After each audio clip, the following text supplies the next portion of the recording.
of the JLife community interviews. I'm delighted to say I'm here with Gareth Kreike, who's a director of Longden and Cook. Hi, Gareth. Hello, Elliot. How are you doing in this current strange time we're living in? I'm doing fine. It is indeed very strange, but we're coping. Better than some, maybe not as good as others, but I'm alive and I'm fit and I'm well. Good. And the family? All well. All well. I know many people in the community will know you and know of you, but obviously, I'd like you to just talk a little bit about your background and of course what you do, both personally and in business. Sure. So, Longden and Cook Real Estate is a property services firm. We have two arms, as it were. We run the Herwold Sales and Lettings estate agency in Prestwich, which covers, I like to call it Jewish North Manchester, the Bury to Manchester corridor, however you want to describe it. But we're one of the main agents that's covering Crumpsall, Prestwich, Broughton Park, Whitefield, Unsworth, going into Radcliffe and Bury. And we probably have one of the largest residential portfolios, property management portfolios of any firm in the area. That's run down from Prestwich. I'm a chartered surveyor and I run a division which deals with commercial property management, and we have valuation, building surveying and landlord and tenant type operations based in Bury. So really it's all things property by the sound of it. You're sort of dealing with a number of different areas.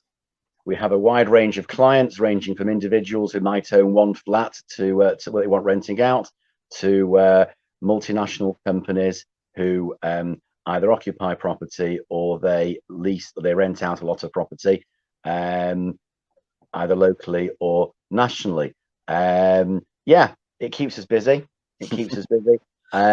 We're not all things to all men. I'm a great believer that the sign of a true professional is the person who knows when to say, I'm sorry, I can't help you on that. Let me find somebody who is better suited for what you need. Good advice. Good advice. So obviously, we're talking to businesses in the area about how they're adapting, shall we say, to the new norm and what the future holds for them. Obviously, with your business, it may be a little bit different because you're also dealing with residential, aren't you, through Herwolds, but and also the business side of things as well. So just tell us a little bit about kind of how things are changing for you. Well, it's something that often discussed and never dealt with is the idea of working from home, and I was never a great believer in presenteeism, as it's called, but the COVID-19 situation has, of course, made everybody who is able to work from home, and almost everybody in our firm who is not furloughed is working from home. In fact, at one point, the only person who wasn't working from home was me. That's because working from home was so difficult because the rest of my family had commandeered every room in the house. The only place I could go where I could be undisturbed was my office, where I'm literally the only person in the building. Since the government has sort of relaxed things slightly, I think on most days there's probably two of us in the building. It's not just in the office. There's a building that can probably hold many tens of people, if not over 100 people working in an office. Two of us rattling around in different parts of the building. It's actually nice to know there's somebody else there. So when you hear a strange noise, you know it's likely to be another human being, rather than well, it might be a thief. Who knows? Unlikely. You never know. you never know what or who it can be. A few weeks ago, I heard some noises, and I realised after about 5 minutes it was actually some birds on the roof. But it was a bit disconcerting. So yes, a lot of people working from home, which has been advantageous for some people, disadvantageous for others. We've started slowly to bring people back from home. So the Herwold office, which was, and this is the office in Prestwich, the office itself was closed, although the firm was very much trading. There's now my wife, Belinda, and our sales manager, Lawrence Juster. They are now working from the Herwold office in Prestwich Village on Bury New Road. We had a really great display on the front window for several weeks, thanking all the NHS and key workers. Yes, I saw that. Yeah, it was looking really good. Yeah. I'm very pleased to say that nobody attempted to damage it in all the weeks it was up there on the outside windows. And now that's been replaced with a smaller display, also thanking the key workers. But we're now back up working in the office. And if people socially distance, they can come in and say hello. And you know, it's I think it's improved people's mood. Yeah, definitely. Have they managed to sort of do any residential work yet in terms of showing people around houses? How's that working?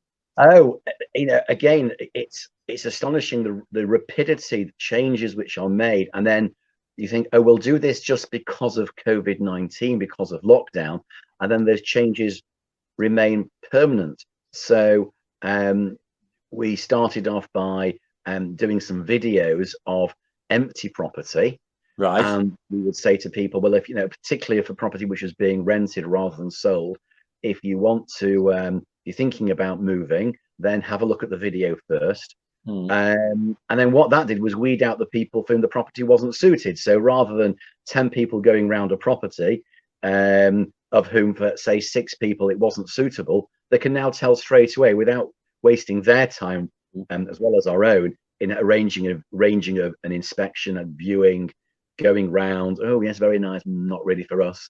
That's out of the way, so that by the time you arrange for somebody to actually come and do a real life in-person inspection, it's great. They already know what the property looks like in principle, and they've got a rough idea of the condition, of the layout, and therefore you're not wasting time. So almost as soon as they walk in the door, oh yes, this is what we expected to see, thank you very much, where do we sign? Which is a huge benefit to everybody, save a huge amount of time. So in a way, it's going to save time and save money, and something that, you know, hopefully positive to come out of all this. Has the market sort of started? Have you seen signs that the market's bouncing back as yet? I don't think bouncing is quite the right word. Well, the term is being used for loans and other things, so it's yes, exactly. It's we have remained busy for rentals for the whole period, not just in terms of dealing with tenants, liaising with them and trying to give them all the assistance they need, particularly if they've been struggling to pay rent, but in terms of activity of people looking to move. Yes, it was quiet for a bit, but then certainly picked up far earlier than people anticipated. Sales, I think, is going to be a bit slower. People, you know, moving house for rental is always considered to be a more, say, temporary arrangement. And okay, if you don't get it right first time, it's not that, you know, it's not so difficult to put it right in 6 or 12 months time. The purchase of a house is obviously, as everybody says, it's the largest investment generally an individual makes in their lifetime. So you want to get it right. You should try. You know, it's a much more considered decision, and therefore I don't think things are going to spring back so quickly, particularly where people may still be furloughed or they are just generally uncertain, even if they're still working. You know, maybe thinking, you know, does my boss still want me? If when everybody returns to normality, whatever normality is, am I still to have a job? So yes, generally an uncertainty, isn't it? That's very much so. Very much so. Hopefully, things will change. We don't know how long it will take to change. How are you finding things on the commercial side? So obviously, I know a lot of your work is on that side, commercial. Commercial is still very slow. Unsurprisingly, the government is effectively shoring up the residential market. What it's going to be, because people are being furloughed, that the government's effectively paying the salary. On the commercial side, retail is not going to reopen for another 2.5 weeks, I think it is. So that's still very slow. There are possibly 1 or 2 people trying to take advantage of situations. Well, I don't blame them, of course, it's perfectly reasonable. But commercial is still pretty slow, and I don't think we'll pick up for quite a while. Bearing in mind, retail was already pretty much on its knees without Yeah. COVID-19. Internet had, destroyed many businesses, and there was a whole question of the future of retail going back 5 or 10 years. COVID-19 hasn't helped in the slightest. Yeah. But there are silver linings to clouds, and the silver lining is, to an extent, in industrial or warehousing, where warehousing, the demand for it has remained reasonably steady over the last 2 or 3 years. It's the one area which nobody's really queried. If the property is known to be in reasonable condition and reasonable location, then generally you will find an occupier for it, be it a purchaser or a tenant. Other sectors are, unless you're in hotspots. So even in the height of the crisis, there were deals happening in Bond Street in London with sort of well-known, fashion brands desperate to be in the heart of where all the money is in the UK. But somehow a small lock-up shop in some low-income suburb of Manchester isn't quite going to achieve the same level of demand. Maybe not. But just thinking about our kind of readers and obviously our community, I'm just thinking how everything's going to affect them, and how do you think the market's going to change for kind of our community, if you like? Well, we have a growing community, particularly in Manchester, particularly in the more orthodox side of the community, and that is leading to increasing numbers of outlets servicing that community. So I think the shops which are local to where we live in North Manchester will generally remain in demand, and because that side of the community is increasing, as we've already said, not just shops, there's a greater demand for all sorts of services. So maybe offices will benefit because people like to work close to home, and we've spoken about home working, but businesses which need to employ, at least 3 or 4 people, then you can't say people are all going to somebody's house to work from somebody's house. You need to have a base. So it may well be that over the next couple of years, we do see in the immediate local area demand for offices increasing, reflecting the size of the community and also the fact the community is diversifying and people are going into business in ways that in areas of business that perhaps they weren't going into 10 years ago. But still, they don't want to be commuting into the city centre. They do want to perhaps walk or cycle from home to an office. And even if it's a drive, it's a very short drive. So, and don't want to be hit by lots of traffic. So I do believe that there are certain sectors of the property market which will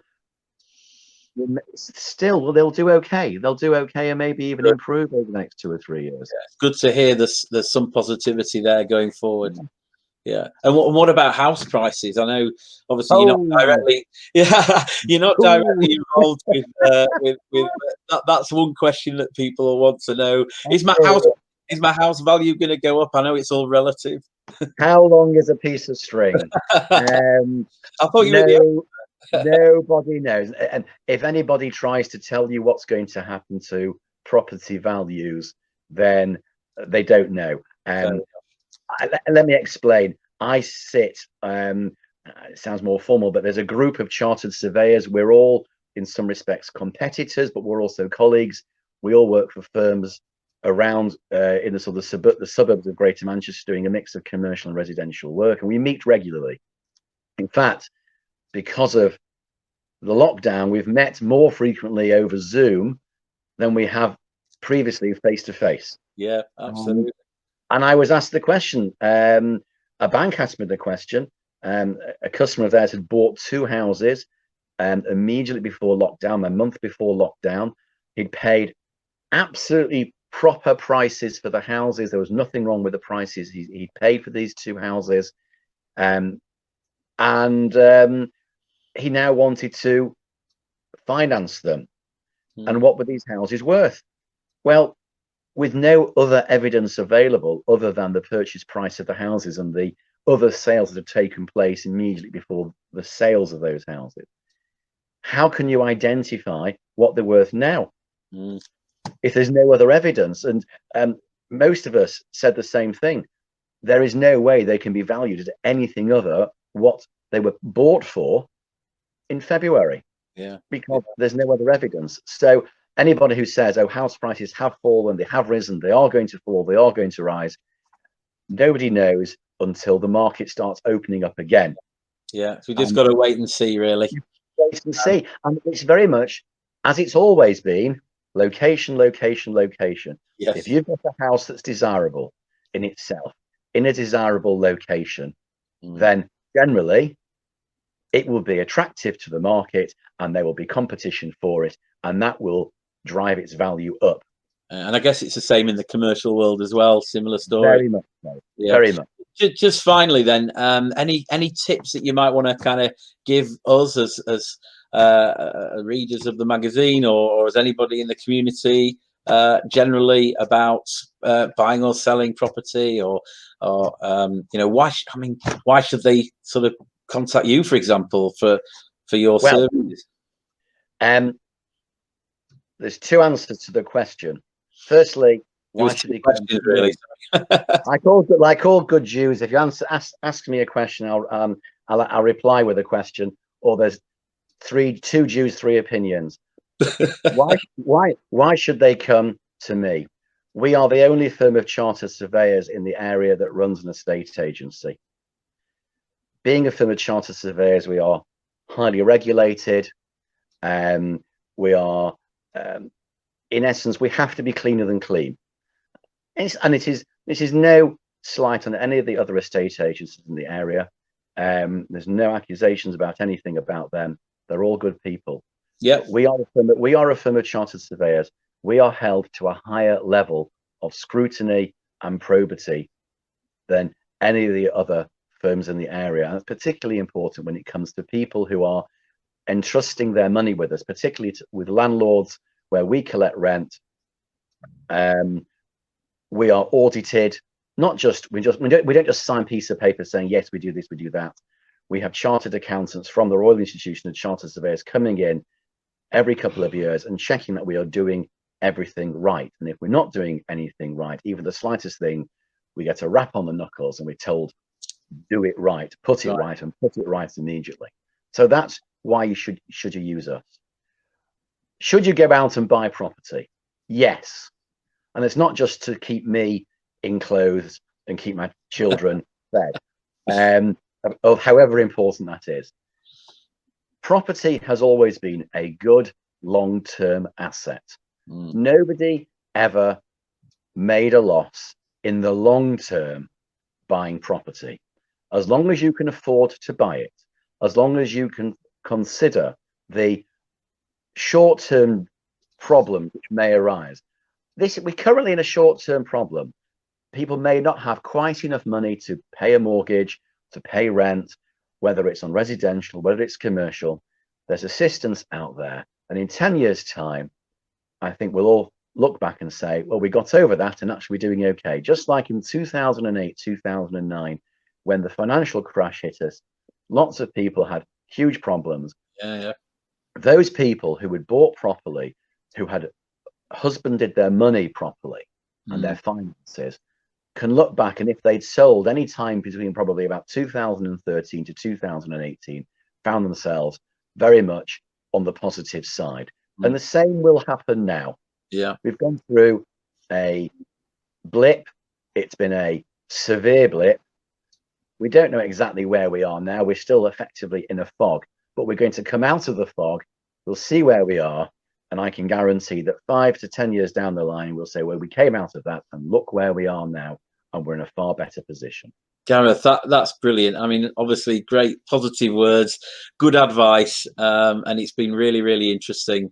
So I just want to thank you for coming in and interviewing with us today, and best of luck for the future. And hopefully, we'll speak again soon. And keep well. Everybody, stay safe. Thank you. All the best.